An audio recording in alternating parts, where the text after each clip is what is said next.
today, I have been talking to you a little bit about Antiochus, and I was telling you that he is actually the, the prefigure of the Antichrist. That's why I took time explaining who he was, and we will continue this morning. But the simple title of our teaching for today is the Antichrist. And that's not a good title, but I have no other title to give it. But we will put together chapter 11 up to chapter 12, verse 4. And I will remind you what I have been saying, and I'll keep driving it in our heads and our spirits. Whatever is spirit is prevalent in the world. The negative ones, of course. That will be the kind of spirit that is trying to dominate our world. Okay? So, for example, years ago, it was in the mid-60s, a missionary in the Philippines, living in Antipolo, gave a prophecy because he saw an island, and in that vision, he saw a red dragon on the island. And it was about to overtake the whole island. And then suddenly, in the vision, he saw like a rope tying up the dragon. And the dragon was unable to move and spread all throughout the islands. And he was watching this vision. It's a red dragon. He was watching this vision. And then he said, suddenly, from this tied up red dragon, from his skin came little dragons. And these little dragons is spread all throughout the island while the big dragon is tied up. The little dragons came out of the skin of this big dragon and is spread all over the island. And he interpreted this vision. He said, the red dragon is communism. Because during that time, communism was very aggressive, trying to overtake the Philippines. And so he said, it's threatening to overtake the Philippines, but it is tied up by the prayers of the saints. And then he said, the little dragons that he began to see coming out of the skin of the big dragon is how communism will spread throughout the Philippines through little things. By the way, we have seen that happen in the Philippines. The interesting thing about that vision is it's the prayer of the saints that tied up the dragon, but it wasn't able to stop, meaning there was no staying power. Well, he also began to prophesy that to have revival in the Philippines, in any place, number one, you have to bind the spirit of idolatry and religiosity. And then he said, you have to also bind the spirit of greed.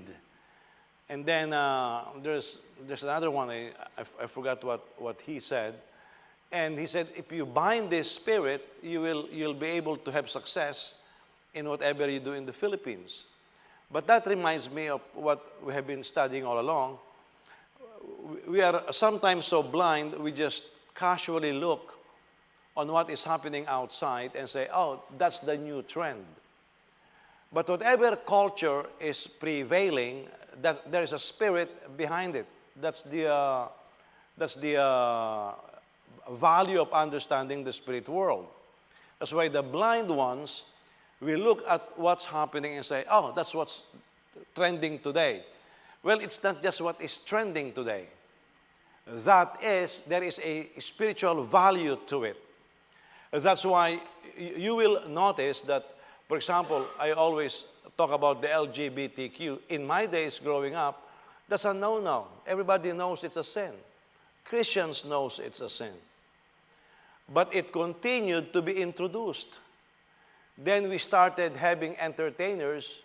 We started having some fashion show with homosexuals until it eased up the conscience of the citizens.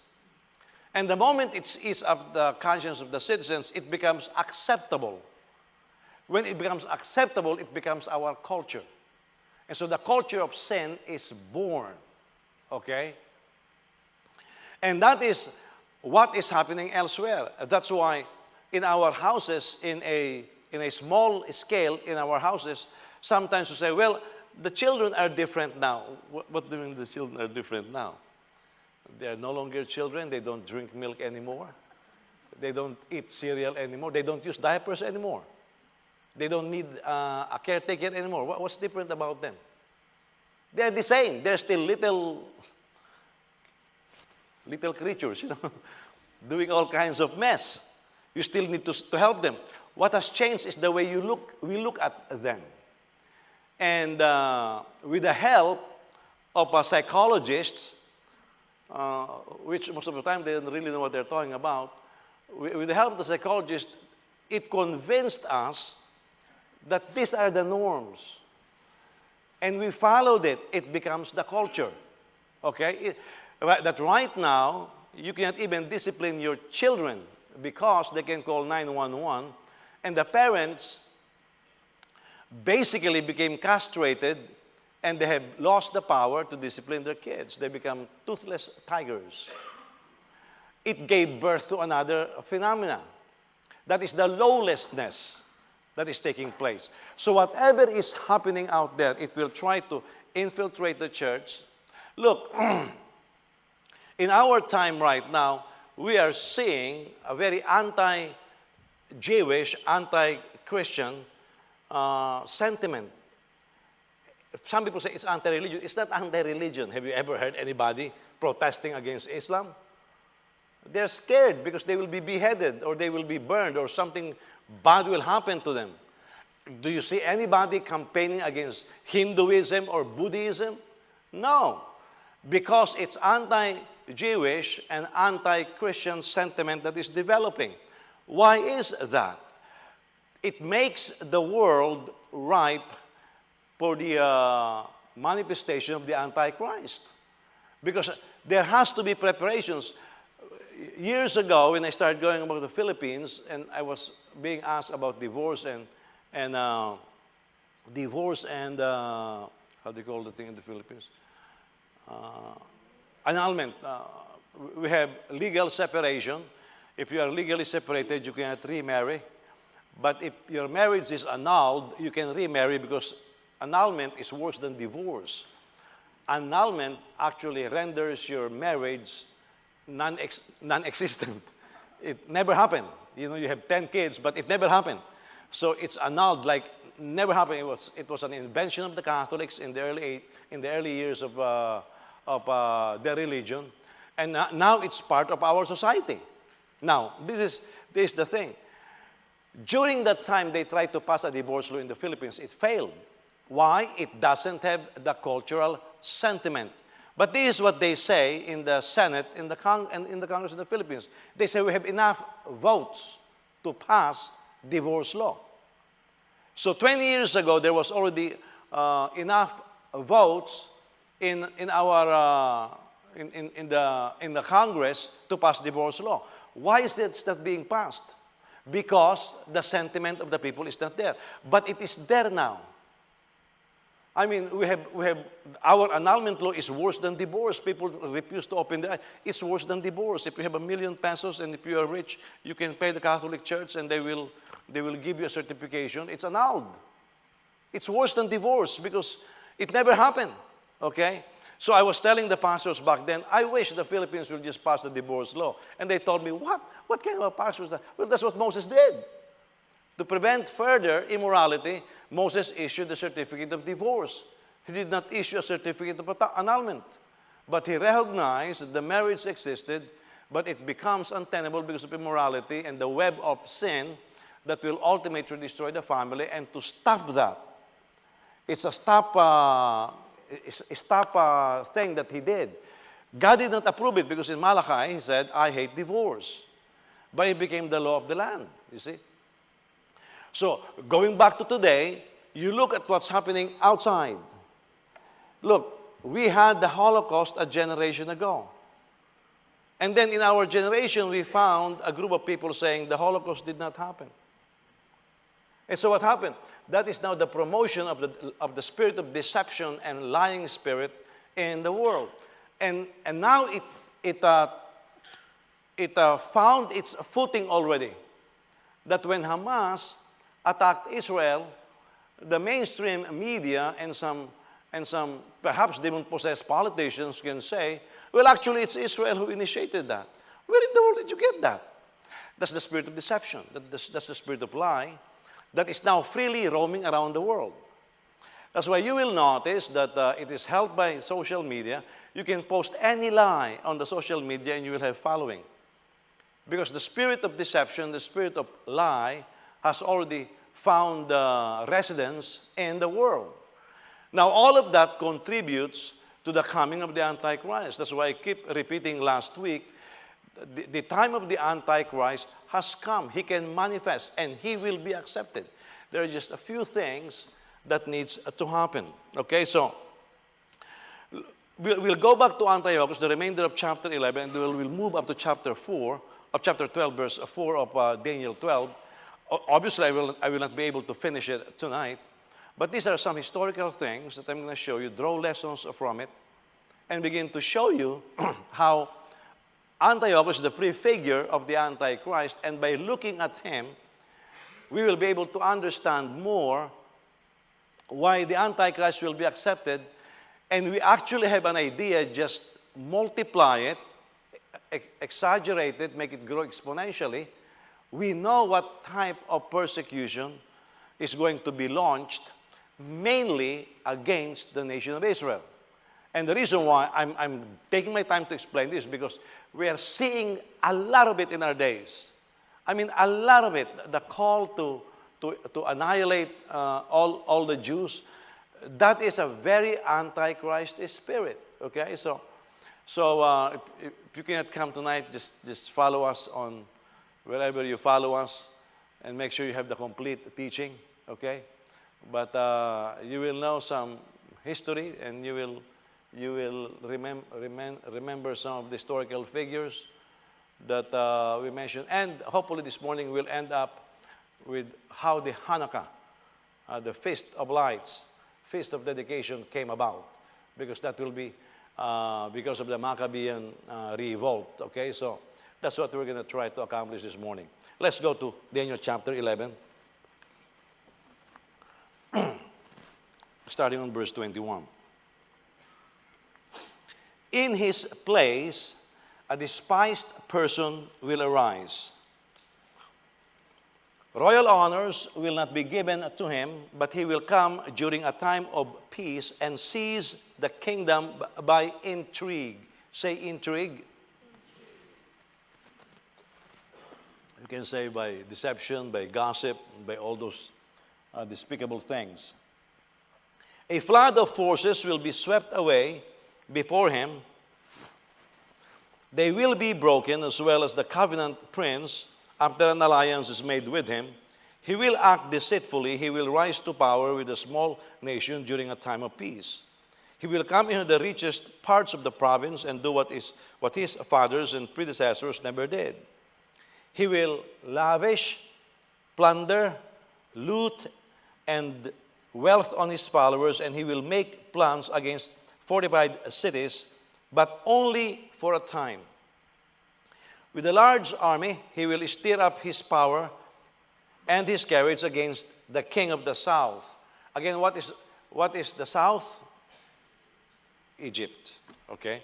The king of the south will prepare for battle with an extremely large and powerful army, but he will not succeed, because plots will be made against him. Those who eat his provisions will destroy him. His army will be swept away, and men will fall slain. The two kings whose hearts are bent on evil will speak lies at the same table, but to no avail, for still the end will come at the appointed time. I'll tell you what those two kings are. Again, it's the king of the north and the king of the south, okay? The king of the north, what's the north? King of the south is what? Egypt. What's the north? Syria, okay? Syria. Not Russia, okay? Some people say it's Russia. They don't know Russia exists during this time. When you say Far East, not the Philippines. The Philippines was not a nation yet, because It was a group of islands, and Magellan came to see it in 1521. So clearly, this is not whatever the Iglesia Ni Cristo taught you. I don't know where they got it from, but certainly it's not from the Bible, okay? What verse am I now? You have no numbers? The king of the north, okay, let's go there, verse 28. The king of the north will return to his land with great wealth, but his heart will be set against the holy covenant. He will take action, then return to his own land. At the appointed time, he will come again to the south. So second invasion. But this time will not be like the first. The ships of Kittim will come against him, and being intimidated, he will withdraw. Some people say the ships of Kittim is Cyprus, okay? Then he will rage against the Holy Covenant and take action. On his return, he will favor those who abandon the Holy Covenant. Look at this. Favoring those who abandon the law of the Lord. His forces will rise up and desecrate the temple fortress. They will abolish the regular sacrifice and set up the abomination of desolation. What's the regular sacrifice or the daily sacrifice? What is that? Anybody remember? Morning and evening sacrifice or oblation, okay? With flattery, he will corrupt those who act wickedly toward the covenant, but the people who know their God will be strong and take action. Those who have insight among the people will give understanding to many, yet they will fall by the sword and flame, and they will be captured and plundered for a time. When they fall, they will be helped by some, but many others will join them insincerely. Some of those who have insight will fall so that they may be refined, purified, and cleansed until the time of the end, for it will still come at the appointed time. Look, the suffering is already taking place, and yet at the end it says, for it will come at the appointed time. So it seems like there is a fulfillment now, but there will be another fulfillment much later. That's why it brings us to the conclusion that Antiochus, or whoever is this king of the north, is actually just a prefigure of the latter Antichrist. Now, listen. When you read books, they will begin to point you to Rosh, Gog, and Magog. Of course, historically, you can point to Turkey on the north. But in the scriptures, the north and the south is clearly identifiable. And historically, it's clearly identifiable. The south being Egypt and its allies, the north being Syria. And there is a place, I told you this last week, because of the over 100 years of struggle between the Ptolemies and the Seleucids. They call it Creole Syria, which includes Lower Syria. Judah was part of it, and some more territories. And Antiochus took over that. Okay, so the north, you're talking about Syria. And by the way, Syria almost died during the Obama administration. And the incompetence of Obama helped them survive, you know. But I thought Assad will be demolished. And by the way, it gave Assad a reason to hate democracy and to hate Christians because of that move. Because prior to that, Assad actually defends Christians. Yeah, they defend the Christians. And now the Christians supposedly begin to try to oust him. So it pushed him further into Islam, and because he knows he can't have Islam and have progress. So he wants some measure of democracy. But that all collapsed, and now Russia entered the scene. Okay, so the world theater is in chaos right now, and there is lack of leadership. There is no strong leader. You can't say Vladimir Putin is the strong leader. He is certainly weakened. You can't say Xi Jinping. He's certainly wealthy, but he's facing a lot of opposition in his own country. And it certainly is not America. We have lost that leadership edge, okay? And so, especially right now that we are even having chiefs of our armed forces, like the chief of the Air Force, saying come 2032 or 2035, the airports of China will be at par or superior than the airports of the U.S. You are beginning to have all of these chartered talks being published, questioning U.S. leadership. Now, that instability will contribute to what is going to happen in the near future, I believe. Now, let's outline Daniel 11:21-35 into 4 divisions, okay? First is his rise to power. Second is his struggle or rivalry with Egypt. And then third, you're looking at his campaign against the Jewish nation or against the Jews. And lastly, the uprising against him that led to the Maccabean revolt, okay, which ultimately caused the retaking of Jerusalem by Judas Maccabeus. And then when he retook Jerusalem, not all of it, there's a small portion, there's a small fortress that he was not able to take, a small fortress by the Seleucids he was able to take.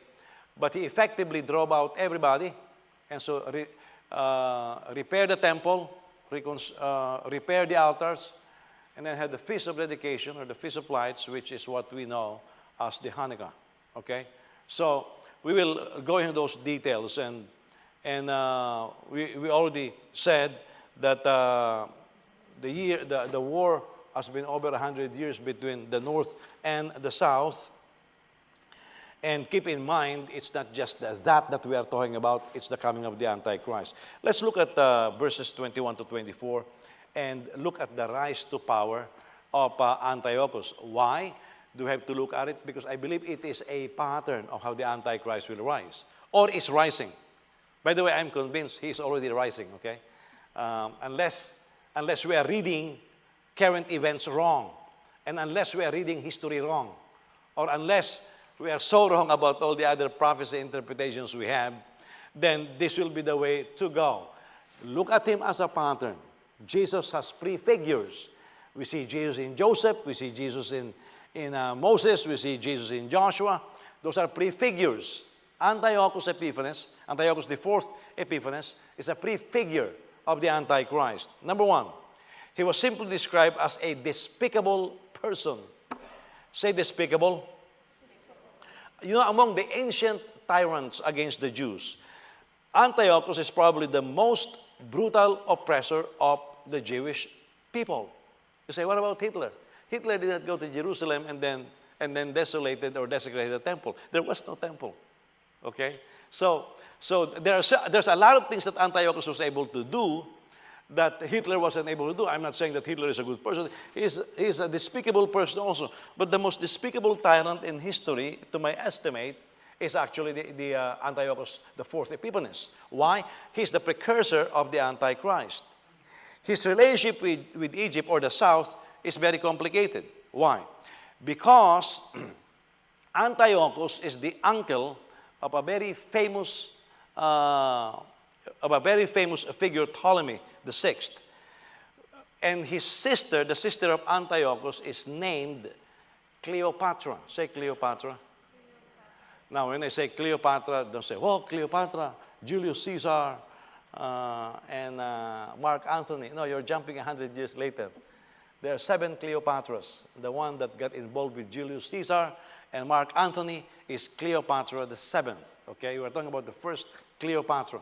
He was the sister of Antiochus. Therefore, Antiochus, now the king of the north, is actually the uncle of the king of the south. Now, you have a problem there, you know. Now, the problem is this. The south wants to ally themselves to the Romans. Okay? And they are, to the Greeks, and they are against, and the Romans are fighting the Greeks. So they are against Hellenization. Okay? But the north, the Seleucids, Antiochus, they are pro-Hellenization. And the followers of the Torah is against Hellenization. So now you have the mixture of religion and politics, which is what we are seeing all the time. And so Ptolemy the Sixth is actually the nephew of Antiochus. Now, prior to his rule and their fighting, there's a high priest named High Priest Onias III. He was the most powerful leader in Jerusalem during that time. But Onias, he is in the north, but he is not pro-Hellenization. He is actually pro-Egypt. Can you imagine? Cleopatra is pro-north, and the high priest of the north is pro-south. So you have all of these alliances or sympathies that are contradictory. And because the high priest of the north is against the north, Hellenization, but is pro-south, that is Egypt, what happened is he needs to be removed by Antiochus. And so through intrigue and all of those things, they removed Onias III and put Jason. And the reason why they put Jason, his brother, as the high priest is because you need somebody who will sympathize with Antiochus. Well, it didn't work because later on they found out they cannot really control Jason. So there is a guy by the name of Menelaus. Okay? Menelaus, by the way, to be a high priest among the Jews, you need to be part of the high priestly line. Who was the first high priest? Aaron. So, for you to become in line on being a high priest, you have to be able to trace your ancestry all the way to Aaron. Now, of course, Onias can trace his ancestry. Jason can trace his ancestry all the way to Aaron, but not Menelaus. So we have a problem here. So what did they do? What Menelaus did is bought his high priesthood. He collected more taxes and gave it to Antiochus. That was the beginning of high priesthood for sale. And that continued until the Roman Empire.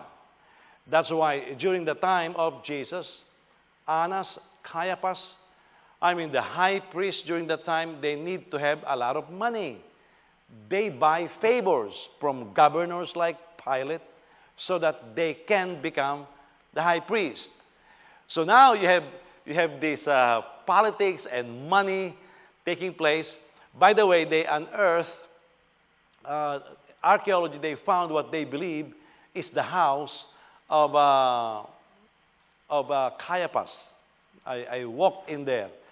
And if you look at the floors, the mosaic, only the rich people can afford it, okay? So now you begin to see the priestly family during the times of Jesus extremely wealthy. That's why the tax collectors, the money changers, all of them are businesses of the high priest. The ones selling doves, they were businesses of the priestly family. So the priests were making money all over the place, and they're buying favors from the political leaders. That's the deterioration of society.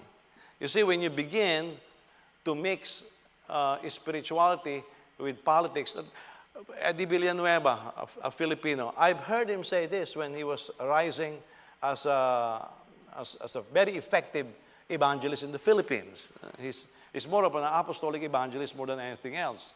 Not so good as a pastor, but phenomenal evangelist and pioneer in the Philippines.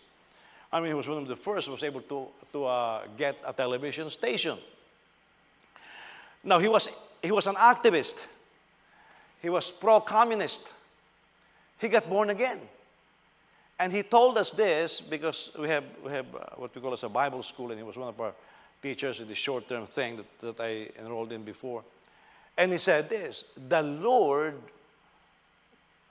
took politics away from me. He said, I have no more appetite for politics because I am now a minister of the gospel of Jesus Christ. And he said this: I will never exchange my position as a pastor for politics. I heard Eddie say that, okay? Guess what he did? Went back to politics.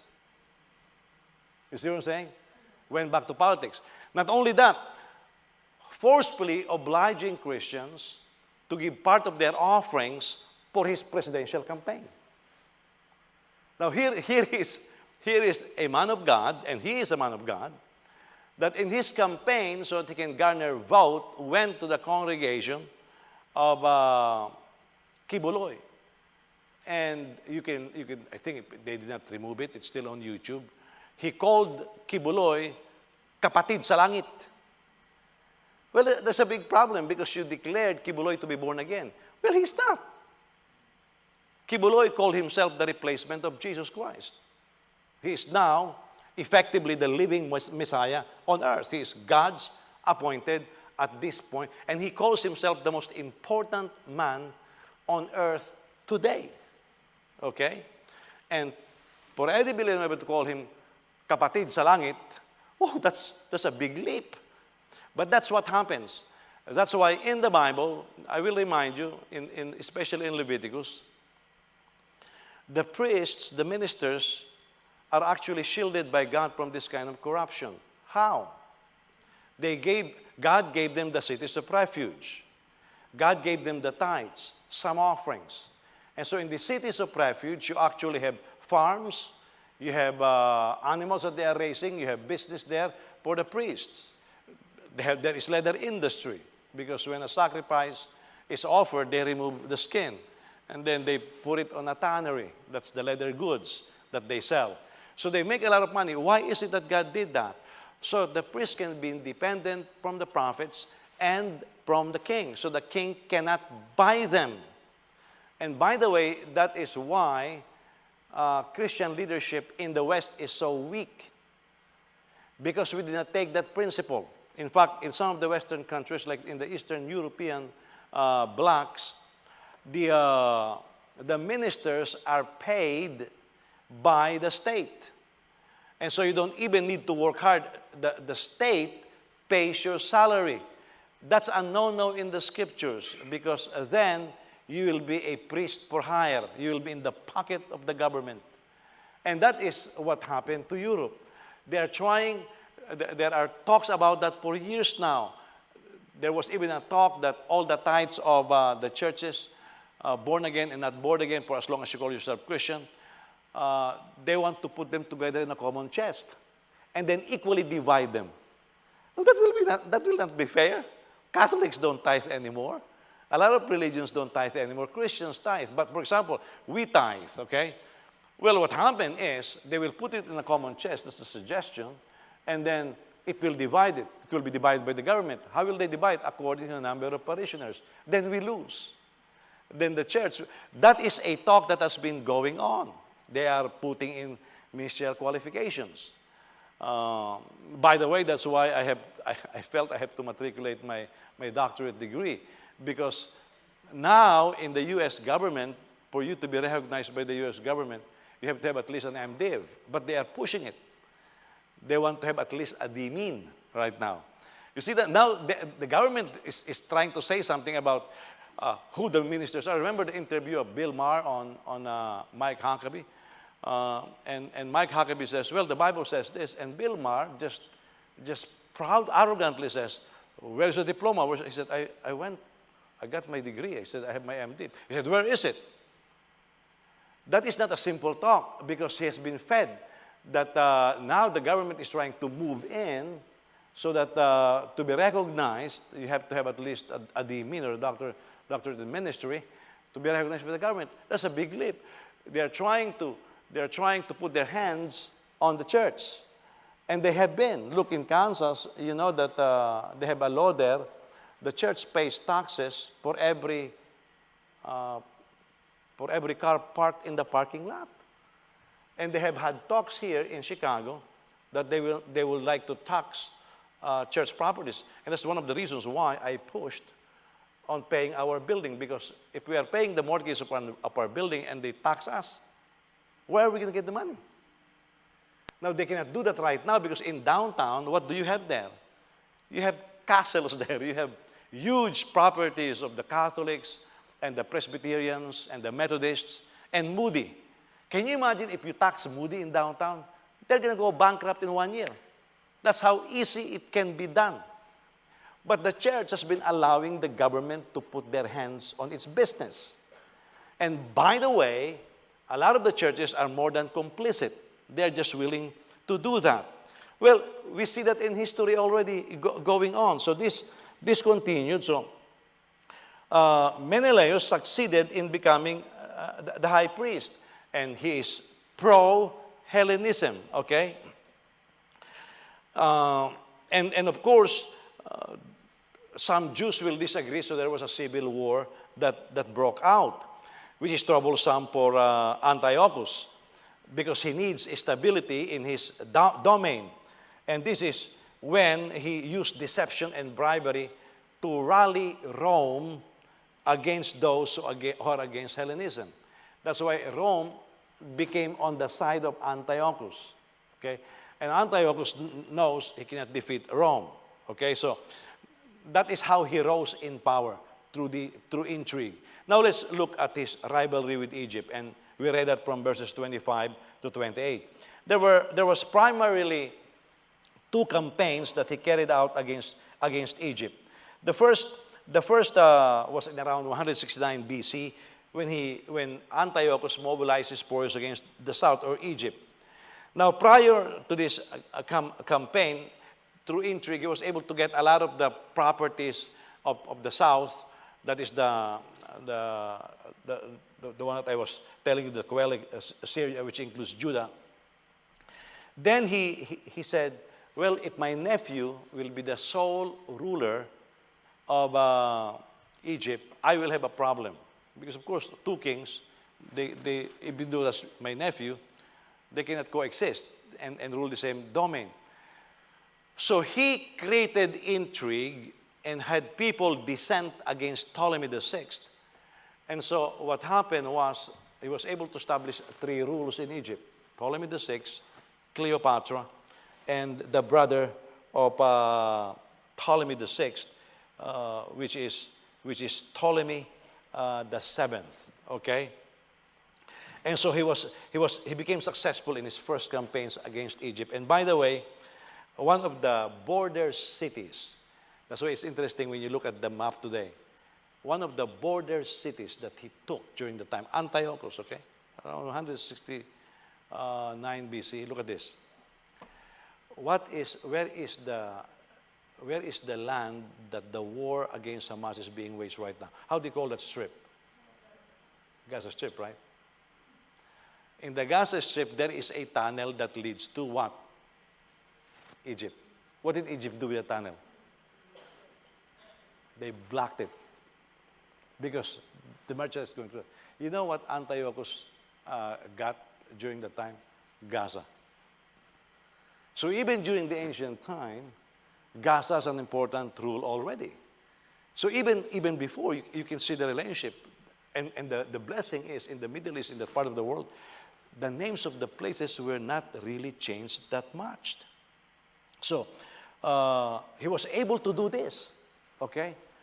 And he was able to enforce this, and he had the one that we read from Daniel 11, the two kings shall meet, but they will be lying and deceit between each other. Well, that's Ptolemy VI and Antiochus, the uncle and the nephew. They met and basically Antiochus told Ptolemy, I'm going to protect you. I'm going to make sure that you stay in power. But he knows he's lying, and Ptolemy knows he's lying, so they're scheming against each other while sitting down. Much like many peace treaties today. You know, Hamas said we'll have a ceasefire so we can release the prisoners. Israel knows that it is deceptive. It's not going to work. Israel knows that. Hamas knows they are deceiving. They're just trying to buy time. So it's just like that kind of meeting. You know, so what happened was, but of course, the South is protected by Rome. Rome cannot interfere during this time. Why? Because of a Third Macedonian War. There is a revolution. There's a war that is taking place between Rome and Macedonia, the Third Macedonian War. So Rome cannot super engage in many battles. And we know that even today. That's why analysts are saying if China wants to take over Taiwan, this is the best time. Why? Because the U.S. is engaged in so many places. You're engaged in Ukraine. You're engaged in West Philippine Sea. And now So super engagement like that, multiple engagement, depletes resources. Not only that, we have a flood of illegal immigrants. You know, these people are saying, no, let's be humanitarian. Where is your brain?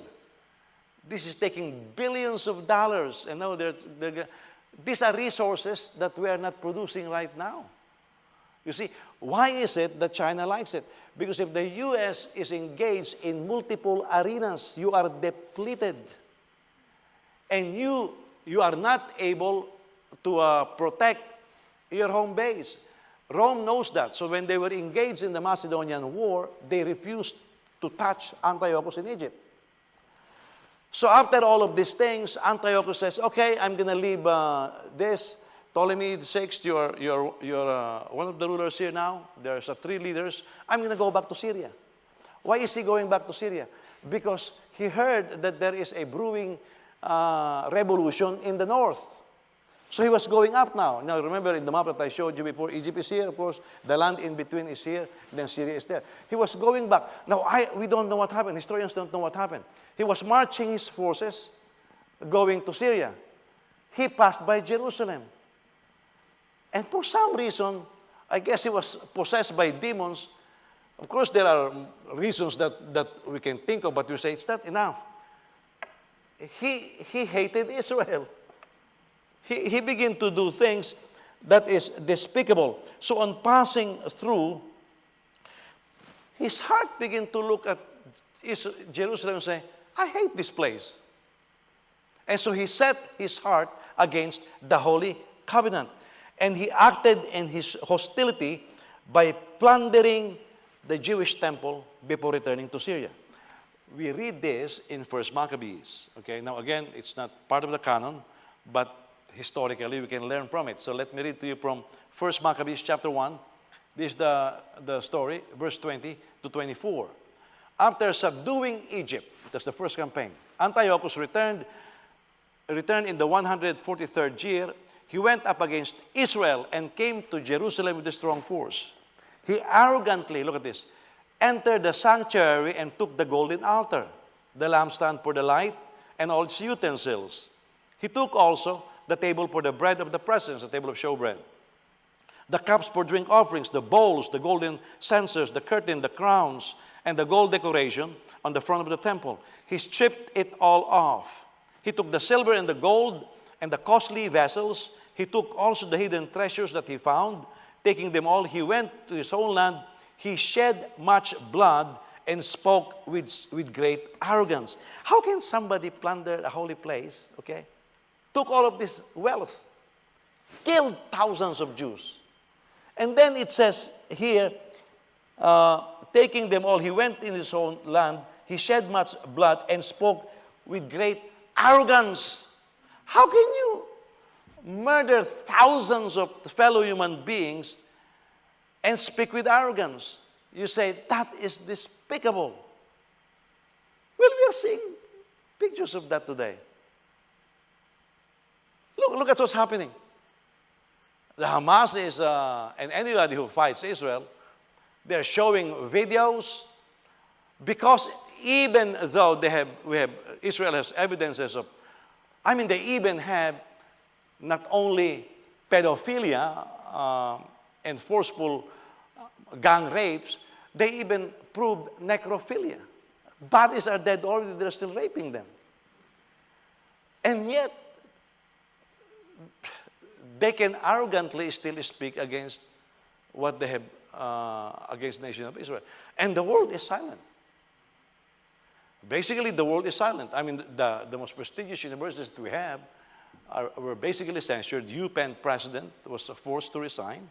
And there's a call for resignation for Harvard president and MIT. But you look at the arrogance today.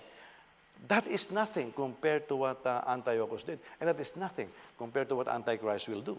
Okay? So, we can no longer wonder, why is this happening? The demon spirits that control this culture is there. Okay? The question that we have to ask is this. What happened to the pillar and support of truth?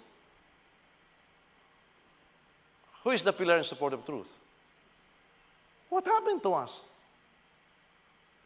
Well, just look at us. That's what happened to us.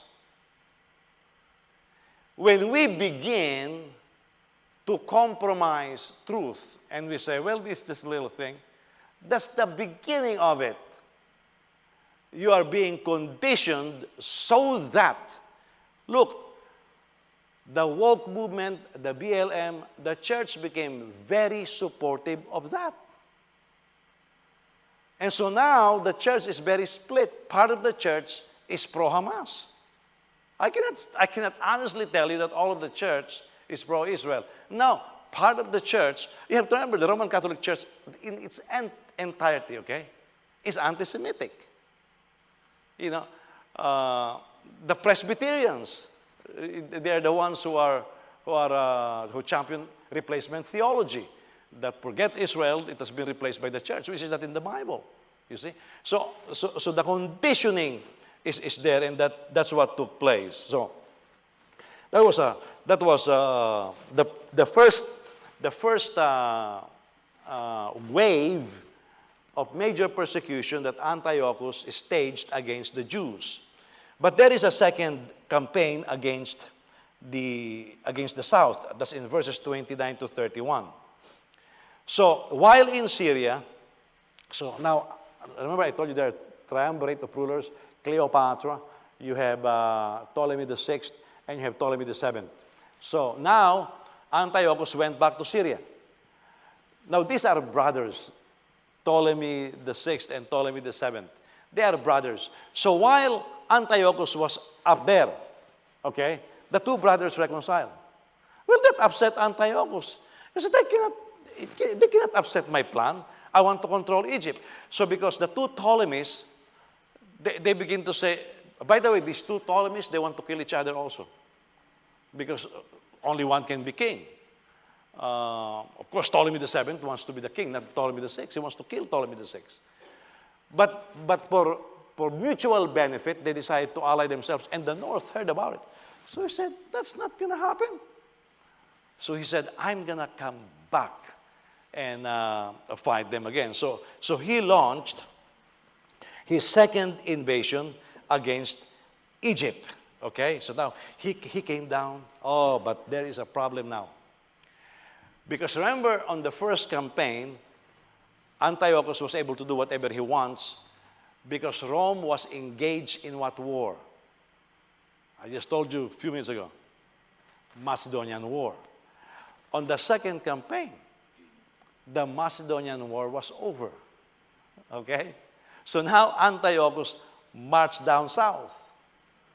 And Rome says, oops, no way.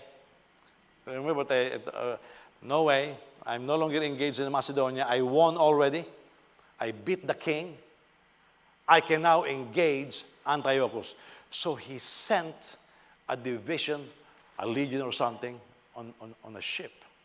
And sailed through Kittim, the one in the scriptures, that's Cyprus, and went and met with Antiochus. I forgot the name of the leader. Maybe I wrote it here somewhere. Oh, Gaius Populus, okay? He met, and this is the famous story. He met him by himself. Of course, there is a brigade, a legion already waiting to fight Antiochus, and Antiochus says, I cannot fight Rome. So now before launching the war, Gaius Populus Lienus met with him by himself and said, Antiochus, I am the ambassador sent by Rome. You cannot attack Egypt. It's under my protection. So now Antiochus was taken aback. He was thinking, whoa, I cannot do anymore what I did earlier. Rome is against this move. Now, remember, Rome still look at Antiochus as an ally.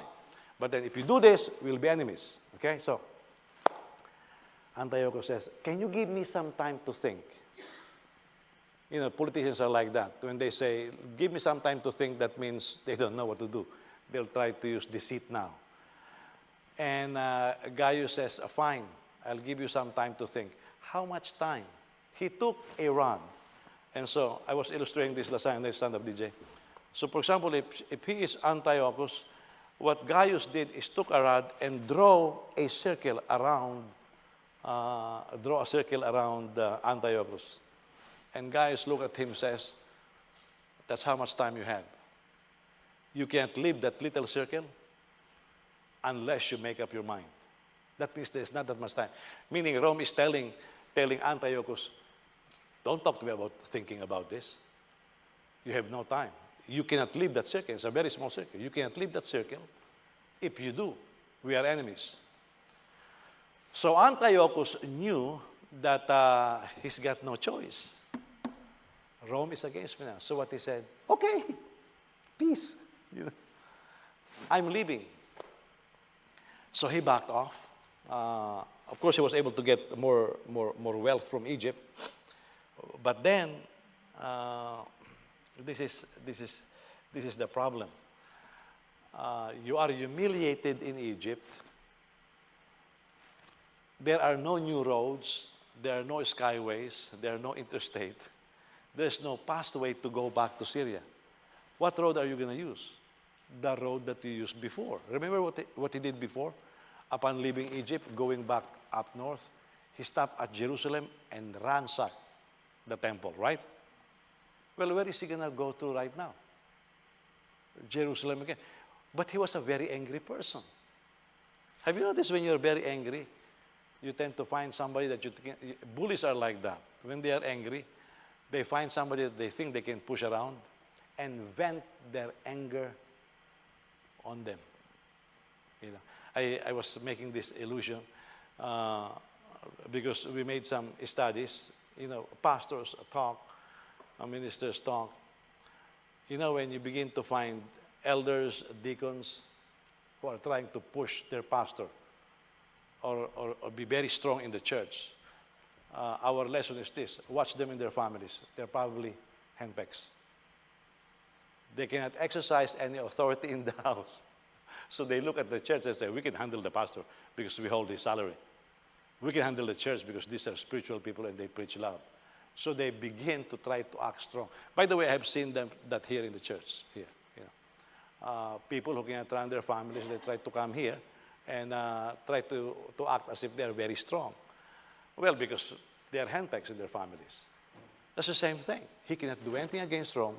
Now look at Judah. So he went back and created more trouble.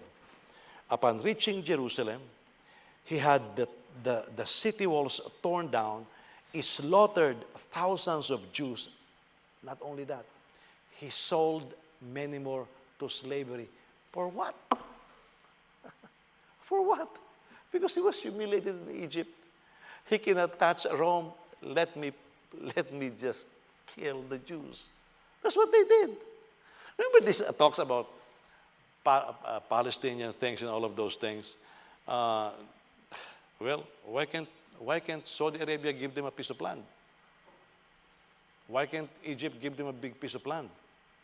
Why can't Jordan give them a piece of land? They have plenty of lands that are not occupied. For goodness sake, let them give the Sahara Desert or something. You know? Why can't they? They cannot push those countries.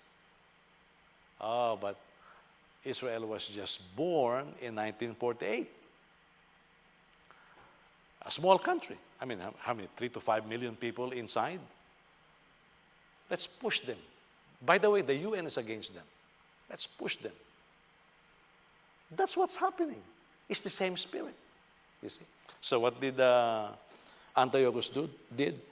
Push them. Let me read to you from 2 Maccabees. 2 Maccabees chapter 5, verse 11 up to 14.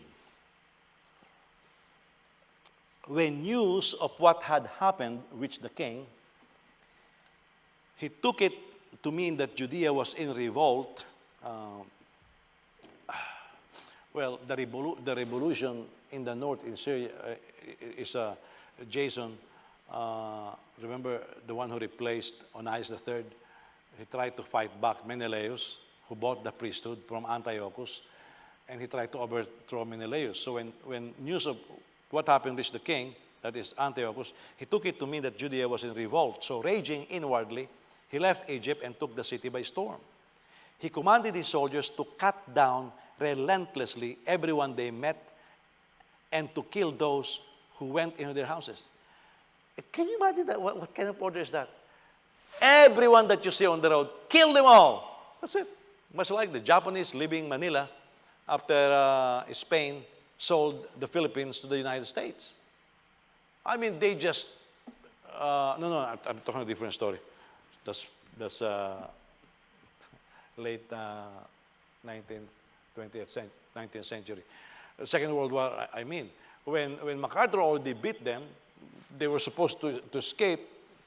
The Japanese, I think, within a period of 1 or 2 hours, killed 20,000 Filipinos. That's one of the most bloody massacres that took place in the war history. 20,000 Filipinos within 1 hour or 2.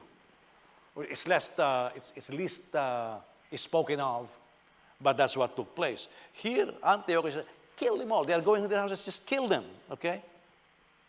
Then there was massacre of young, old, destruction of boys, women, children, slaughter of young girls and infants. We're seeing this, we have just seen the same thing.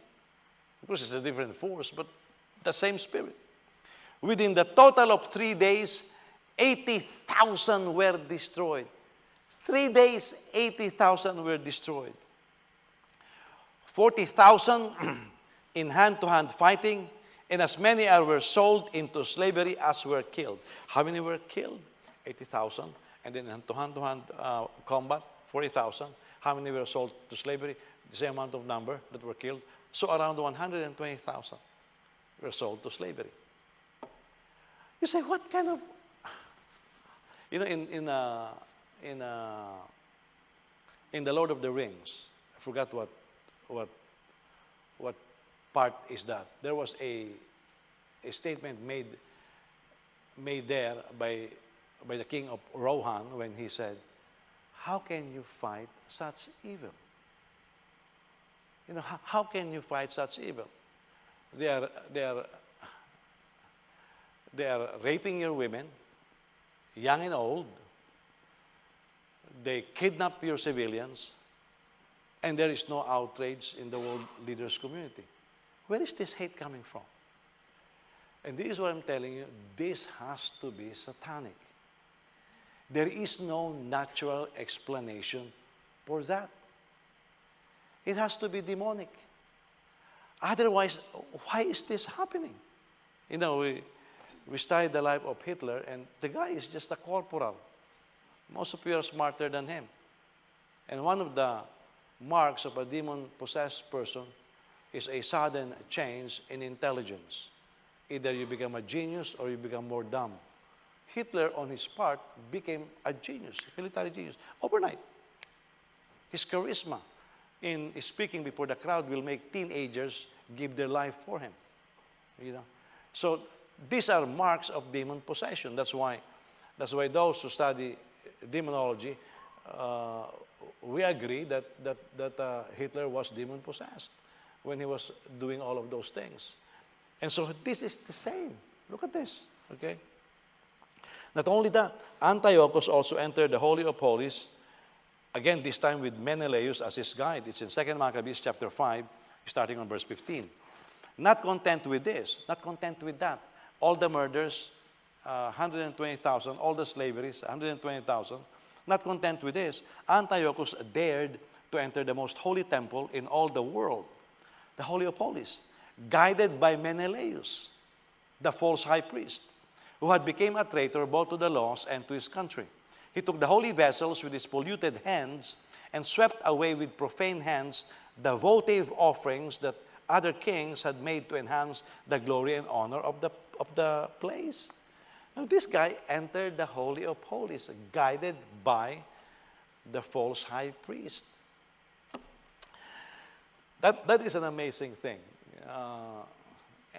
And you say, did that really happen? So some people say this is myth. It really happened. We are seeing micro signs of that. politics buying religion. Especially, well, in the U.S. and in the Philippines. You have lying politicians, corrupt politicians. Suddenly, during campaign, pastors are more than willing to give their pulpit. In the Philippines, they give their pulpit for a what? 15-minute campaign. You know that guy is a liar. And you just give your pulpit to him. I always illustrate this when we were in Bacolod.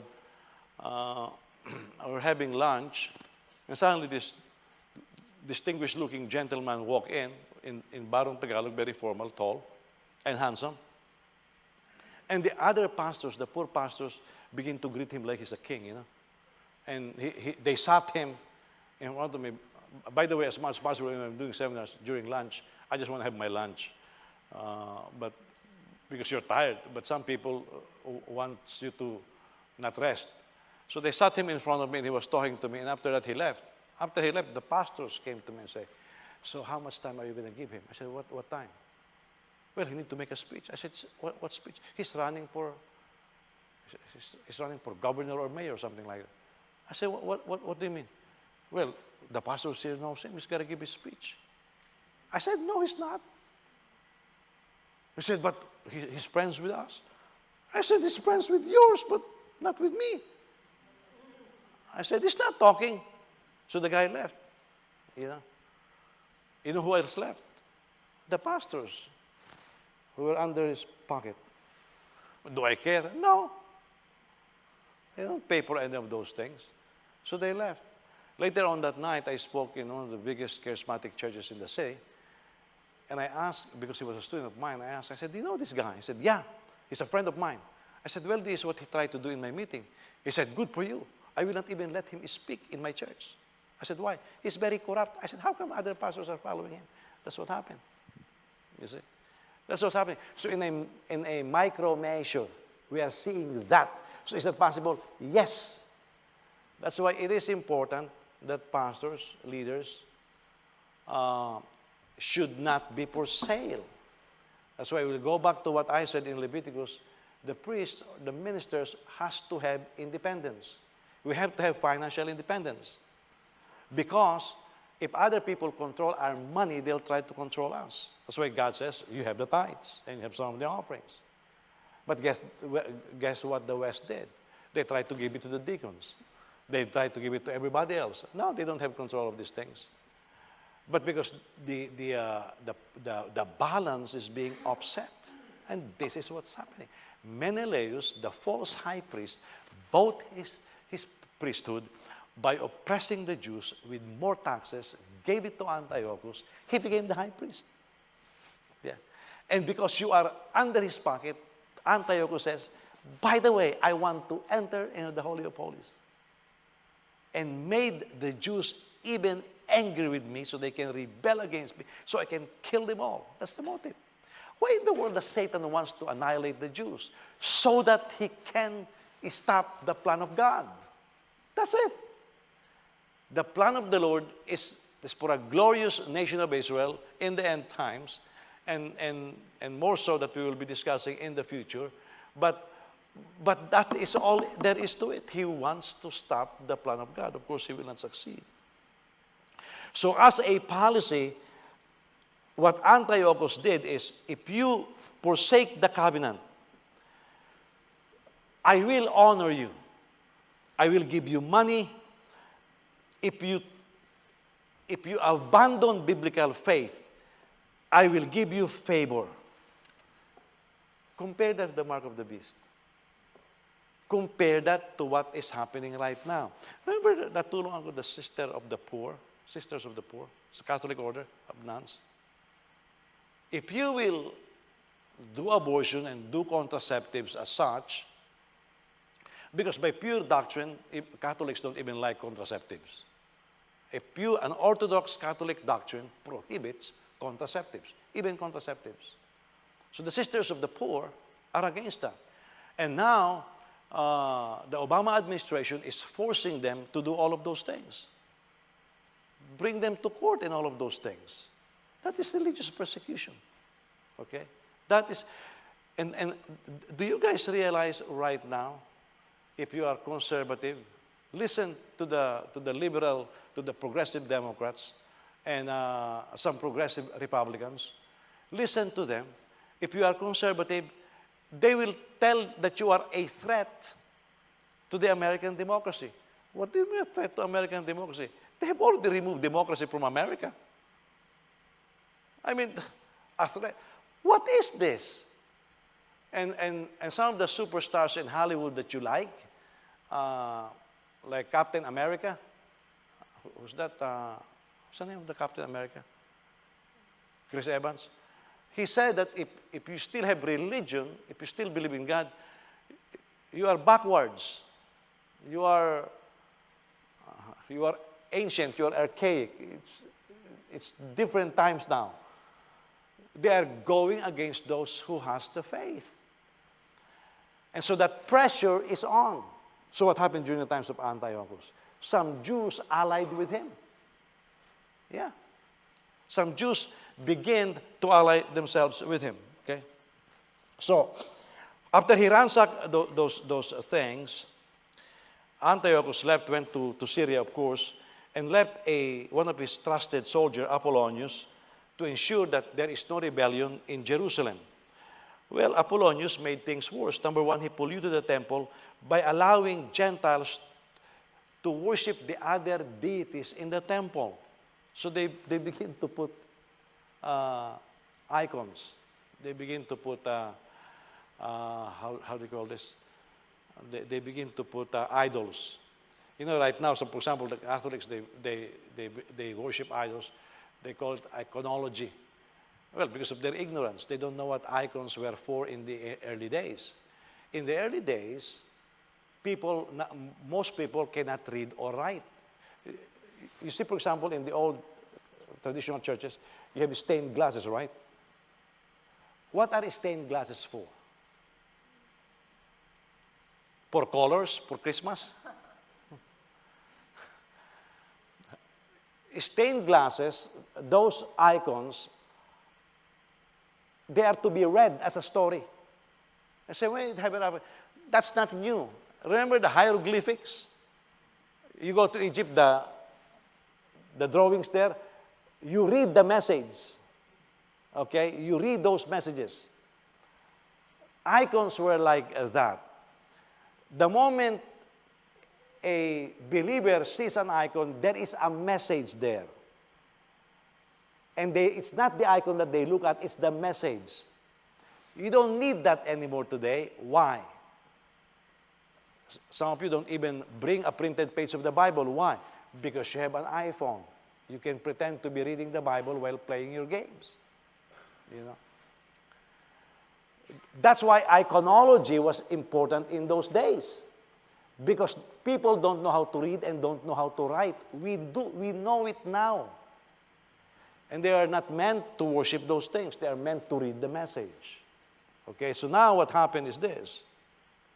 He allowed Gentiles to put their deities there, and he instituted sacred prostitution in the temple. You say, wow, that's abominable. Well, the sons of Eli did that. Remember during the olden days? The sons of Eli did that. So it's the same spirit that is going on. So when you begin to see it happen in the sons of Eli, during the times of sons of Eli, it's the same spirit, the same demons that were oppressing the land. So these are some of the atrocities that Antiochus did. Let me read just briefly so I don't have to repeat this tonight, okay? A special emissary was sent to Judah to force Jews to transgress the laws of their religion. Jewish rituals were prohibited, including circumcision. Sacred precincts were formally given over to the worship of Olympus or Zeus. Olympus, Zeus, okay. Copies of the Torah were burned. By the way, we Christians, we write on our Bible and then it gets torn. The Jews, they hold sacred the Torah, that when it gets old, they don't destroy it. They bury it, okay? But now Antiochus, what he did was even burn the copies of the Torah. Sabbath keeping and circumcision were forbidden. You cannot celebrate the Sabbath. Is it happening today? Of course it is. And formally, you have what you call that, Chick-fil-A, who will not open their stores on Sunday. What happened? The liberal world rallied against them. The world, you know, sometimes we take it lightly. Oh, they're paying me 1.5 times because of your ignorance. There's a spirit behind it. They are preventing you from celebrating the day of the Lord. And yet Christians, so they have taken it lightly. It's the same thing. It is taking different forms. Right now, for us Christians, because of the Judeo influence, we have to be circumcised. It's no longer required today. Of course, it was not required by the apostles in Acts 15, but I'm just telling you the dwindling influence, okay? High places and altars, what they did was they sacrificed swines or pigs. And the most grievous offense, Antiochus IV was setting up of the abomination of desolation. What happened? Remember, there's an altar of burnt offering. What he did was put an altar on top of the altar to burn pigs as sacrifice. 1 Maccabees chapter 1, verse 59. On the 25th day of the month, they offered sacrifice on the altar that was on top of the altar of the burnt offering. Chapter 4, verse 44, they deliberated what to do about the altar of burnt offerings which had been profaned. So that's how they profane it. So what's the result?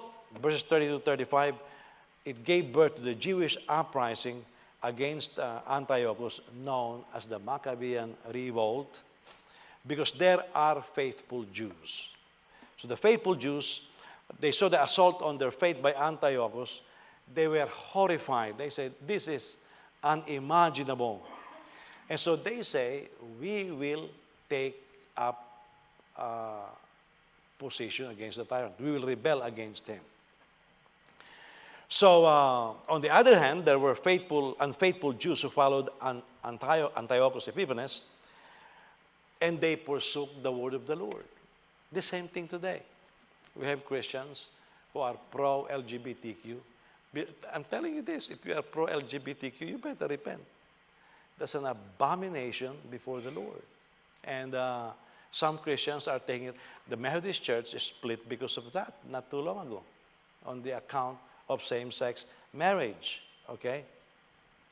But the one who wants to uphold the law of the Lord led a revolution against Antiochus. His name is Matthias Maccabee, the father of Judas Maccabee, the famous, the one who was very famous. They all moved to a village named Modane. Now, of course, Antiochus was visiting villages and communities just to offer false sacrifice and to force the Jews to burn offering to the idols and all of that. So they went to Modane, where Matthias and his family and all who went with him began to take their group there. And so Antiochus sent somebody there to offer a sacrifice. Oh, Matthias resisted. We can read that from 1 Maccabees chapter 2, verse 22 and down. We will not obey the king's words by turning aside from our religion to the right or to the left. When he had finished speaking these words, a Jew came forward in the sight of all to offer sacrifice on the altar of Modane. So Matthias said, we will not follow the king. You know, after he said we will not follow the king, a Jew came forward to follow the king, to offer sacrifice. Okay? On the altar in Modane, according to the king's command. When Matthias saw it, listen to these words, he burned with zeal, and his heart was stirred. He gave vent to righteous anger. He ran and killed him on the altar. At the same time, he killed the king's officer who was forcing them to sacrifice, and he tore down the altar.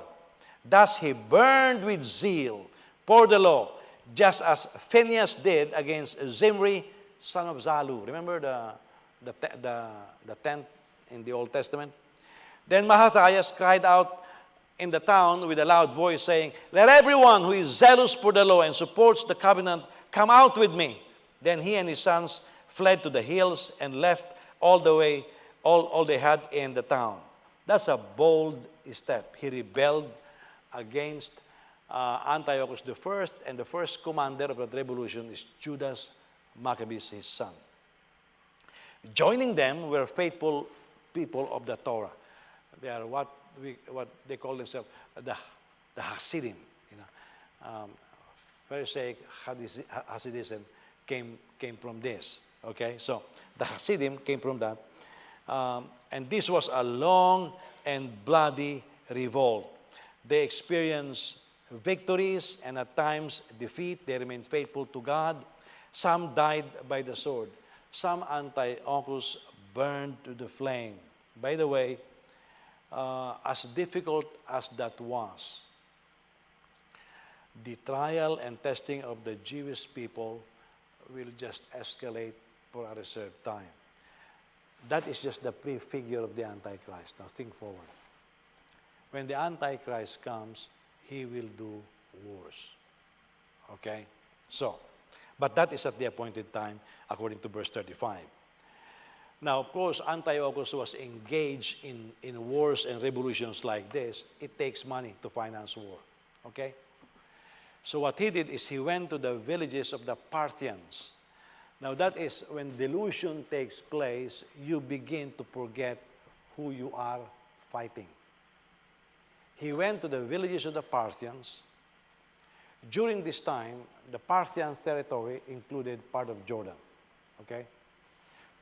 By the way, I talked about the Parthians before. Who were the Parthians? Among the enemies of Rome, the Parthians are the ones that Rome feared the most.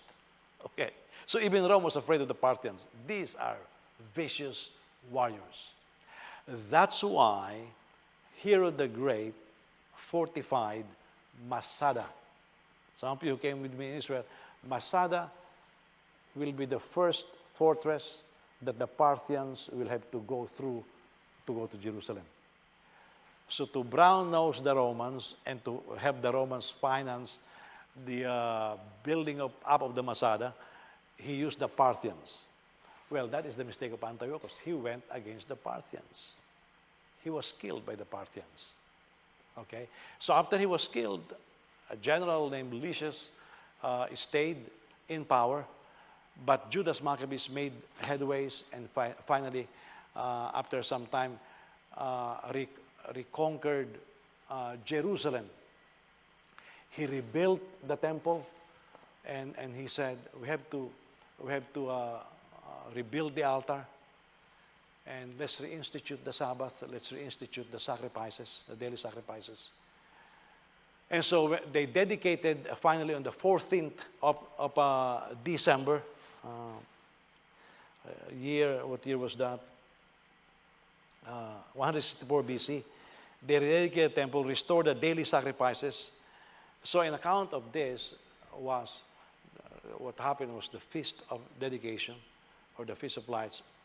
We call it the Hanukkah. Okay?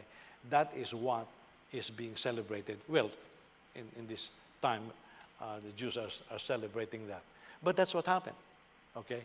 There was deliverance. Now that is Antiochus, the prefigure of the Antichrist. And so tonight, when I begin to teach you about who the Antichrist is, the king of the north, where is it coming from, you will begin to see all of this become more clear. Because sometimes we are barking at China. No, the Antichrist will not be coming from China. I mean, it doesn't have a slant eyes, you know. The people push Russia. Because of the development right now, there is a new theory that is being espoused right now. It's a new theory. Because the Gog and Magog, the final battle, innumerable soldiers will be killed. Some are now beginning to say, this may not happen after the Great Tribulation. Because if the north and the south, we're talking about Egypt up to Syria, he said, this may not happen. So the question is asked, when will this possibly happen? The only other time it can possibly happen is at the end of the Great Millennial Reign. Remember the final rebellion of Satan, wherein untold number of people will follow him after he was released from the bottomless pit. Now there are theologians saying that can possibly be after the millennial reign. But of course, I'm not going to teach that tonight. That's a lot of theories. But I'm just putting it out there to you so that if you read a book and you happen to encounter this theory, you know it's out there, okay? It's my responsibility to teach you. So now, let's conclude this section, okay? The hatred of Antiochus for the Jews, his disdain for religion, his efforts to persecute them, it speaks a volume of what we can expect from the Antichrist. And we are seeing them now. I don't know why some Christians, they're so dense, they cannot even see this. It's already here. Do not laugh when the progressives and the liberals mock us because of our faith. That's Antichrist spirit. Don't be surprised if Israel can annihilate Hamas at any given time. They cannot. Why? Because they have to look at the political implications, the UN, the US, and it's a very small country. But that's a biblical proportion because I have been teaching you they will be pushed into a corner. Their territory that they occupy will continue to be small until the time that they will return to the Lord. And the Lord will pour out the spirit of prayer and supplication, and they will cry out to him. And the desires of the nation will come, according to Haggai, and they will see him whom they have pierced at that time. The whole nation will be born again in one day. In 1948, they returned to the Lord, to the land. At that time, when Jesus returns, they will return to the Lord. And that is when Jesus will reign in Jerusalem in righteousness for 1,000 years, the millennial reign. But that will be for our future study. But open your eyes. Make sure that you stand strong in the faith. None of what's happening today is by accident. It's by design. Okay? The forces of evil is on the march, and we are seeing that. Can you imagine? The U.S. was founded on a Judeo-Christian values. We are abandoning it right now. And the mockery of religion, the mockery of God is all over the mainstream media and even in the social media. That will continue to increase. That's why many people will abandon the faith. But for us, the Bible's command is strengthen what remains. And many more will be born again because eyes of the people will be open. They'll begin to see these atrocities. And some will be born again. But a lot of believers, because of lack of courage and boldness, will abandon the faith. And my prayer is, may you be among those who remain faithful to God. That is a very pitiful amen. And my prayer to God is for you to be among those who will remain faithful to God. It's less pitiful now, okay? Let's all stand. Praise God. Hallelujah.